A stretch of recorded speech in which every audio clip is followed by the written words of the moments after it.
Emily and David pulled up to the imposing gates. The iron bars, rusted with age, creaked as they opened, revealing the long, winding driveway that led to their new home. The old Victorian mansion loomed before them, silhouetted against the setting sun. Its tall, narrow windows seemed to peer down at them like watchful eyes, and the ivy that clung to its walls gave it an air of ancient mystery. Excitement filled David. This was their new home, a fresh start. He could already envision the renovations, the parties they would host, and the memories they would create within these historic walls. Emily felt a shiver run down her spine. The house seemed to watch them, its presence almost palpable. She couldn't shake the feeling that they were not alone, that the mansion held secrets waiting to be uncovered. They stepped inside. Dust motes danced in the air, illuminated by the single beam of light from David's flashlight. The grand foyer, though covered in a thick layer of dust, hinted at the former glory of the mansion. The air felt heavy, stagnant. Emily coughed, a strange metallic tang on her tongue. The scent of decay and neglect was overwhelming, making her eyes water. "It just needs a little love," David said, his voice echoing in the vast entryway. He was determined to restore the mansion to its former splendor, to breathe new life into its old bones. Emily nodded, trying to ignore the growing unease in her stomach. This place felt wrong. She couldn't pinpoint why, but the mansion's silence was deafening, as if it were holding its breath, waiting for something to happen. As they explored further, the flashlight beam revealed old portraits lining the walls, their eyes seeming to follow the couple's every move. The faces in the paintings were stern, almost disapproving, adding to Emily's discomfort. In one of the rooms, David found an old journal, its pages yellowed with age. They sat down together to read it, discovering stories of the mansion's past inhabitants, tales of joy and sorrow, of love and loss.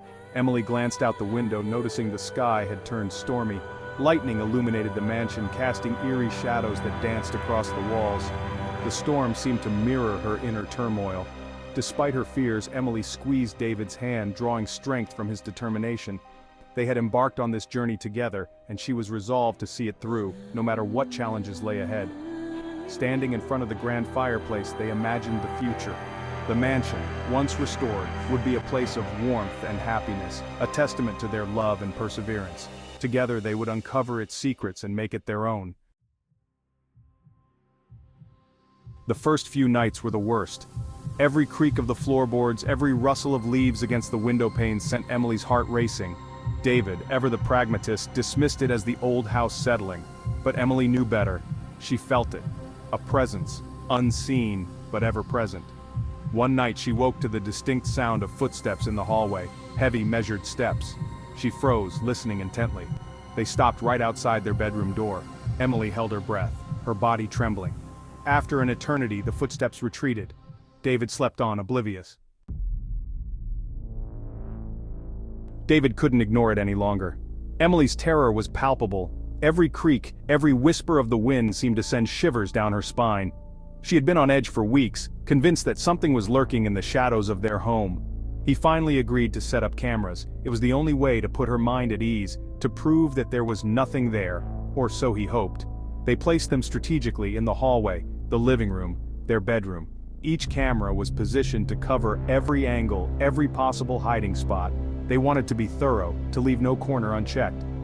As he adjusted the last camera, David felt a cold spot wash over him. It was as if an icy hand had brushed against his skin, sending a chill straight to his bones.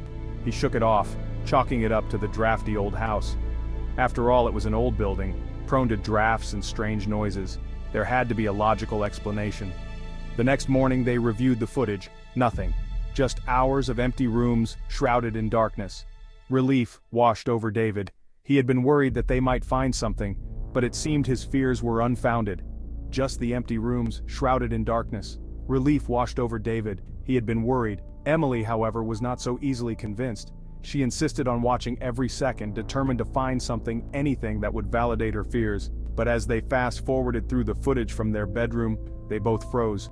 There, in the corner of the screen, was a shadow. It was faint, almost imperceptible, but it was there. A shadowy figure, barely discernible, darted across the room. It moved with an unnatural speed, a blur of darkness that sent a jolt of fear through both of them. It was gone in a flash, but there was no mistaking it. They weren't alone. The realization hit them like a ton of bricks. Their home, their sanctuary, was no longer safe. The unseen guest had made its presence known, and there was no turning back. Determined to uncover the truth, they decided to set up more cameras to cover every inch of the house. They would not rest until they had answers. The hunt for the unseen guest had begun. With renewed determination, they worked late into the night, setting up additional cameras, checking and rechecking the angles. They were on a mission, driven by a mix of fear and curiosity. The next morning, they reviewed the new footage. Hours of darkness, punctuated by the occasional creak or groan of the old house. But then, there it was again. The shadow. This time it lingered, moving slowly across the room as if aware of the cameras. They watched in stunned silence, the reality of their situation sinking in. The unseen guest was real, and it was not going to leave them alone. They had to find a way to confront it, to reclaim their home from the shadows. Fear turned to obsession. They spent every waking moment reviewing footage, poring over every frame. The shadowy figure appeared again and again, a fleeting glimpse in the mirror, a dark mass at the edge of the screen. It was never clear, always just out of focus, as if it didn't want to be seen. The footsteps continued every night. Now, they were accompanied by whispers, unintelligible murmurs that seemed to seep from the very walls. Emily swore she saw faces peering at them from the swirling patterns in the wallpaper.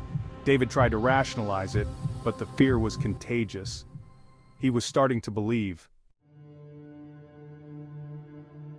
They had to leave. The decision was not made lightly, but the events of the past few weeks had left them with no other choice. The house, once a place of comfort and joy, had turned into a prison of fear and dread. The decision came after a particularly terrifying night where the footsteps seemed to shake the very foundation of the house. Every creak, every groan of the old wood seemed to echo with malevolent intent. It was as if the house itself was alive and it was angry. Emily packed frantically, tears streaming down her face. She could barely see through the blur of her tears, but she knew she had to keep moving. Each item she packed felt like a small victory against the unseen force that held them captive. David, his face pale and drawn, tried to reassure her. He placed a trembling hand on her shoulder, trying to offer some semblance of comfort. "We'll get through this," he whispered, though he wasn't sure he believed it himself. "We'll be all right," he said, his voice trembling slightly. The words felt hollow, but he had to say them. He had to believe that they could escape this nightmare. But as they reached the front door, it wouldn't budge. David rattled the handle. Locked, he tried the deadbolt. Immovable. It was as if the house had decided that they were not allowed to leave. Panic welled up inside him. His heart pounded in his chest, each beat a reminder of their dire situation. He felt the walls closing in, the air growing thicker with each passing second. He turned to Emily, her eyes wide with terror. She looked at him, her expression a mirror of his own fear. They were trapped, and they both knew it. "It's not letting us leave," she whispered, her voice choked with fear. The realization hit them both like a cold wave. The house was not just a building, it was a sentient entity, and it had decided their fate. David felt a chill run down his spine. She was right. The house was alive and it was holding them captive. He could feel its presence, a dark and oppressive force that seemed to watch their every move. The house was holding them captive. Every door, every window was a barrier, a reminder of their imprisonment. They were trapped in a nightmare, and there was no waking up. The walls seemed to close in around them, the shadows growing darker and more menacing. They had to find a way out, but the house had other plans. They were trapped. Phone lines were dead. The internet was down. No way to call for help. David tried every window and door, but they were all locked, bolted, or jammed shut. The house had become a prison. They were running out of time. Desperation fueled them. They searched for another way out, for a weakness in the house's defenses. The attic, the basement, nothing.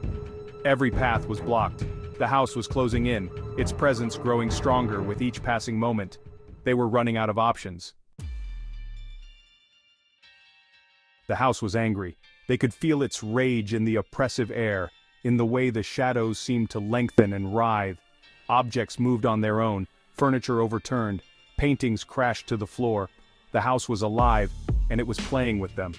David was thrown against a wall, the air knocked out of him. He looked up to see Emily being dragged away by an unseen force, her screams echoing through the empty halls. He struggled to his feet, his body screaming in protest. He had to save her, he had to fight back.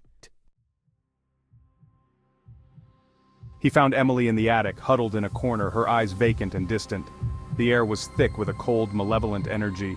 He reached out to her, but a force slammed him back, pinning him against the wall. He was helpless. He looked into her eyes, once filled with love and warmth, now empty and cold. He understood. The house had taken her. It had taken her sanity, her spirit, her very essence. He was alone, defeated. As the darkness closed in, he felt a strange sense of peace wash over him. He would join her. In this house, they would be together, forever. The old Victorian mansion still stands, a silent sentinel overlooking the town. Locals whisper tales of the couple who disappeared within its walls, their laughter and screams echoing through the halls. Some say the house is cursed, haunted by the spirits of those it has claimed. But the truth is far more sinister. The house is not haunted, it is alive. And it feeds on fear, on despair, on the very souls of the living. It lures unsuspecting victims into its embrace, promising warmth and shelter. But once it has you, it never lets go. The house that never sleeps is always watching, always waiting for its next victims.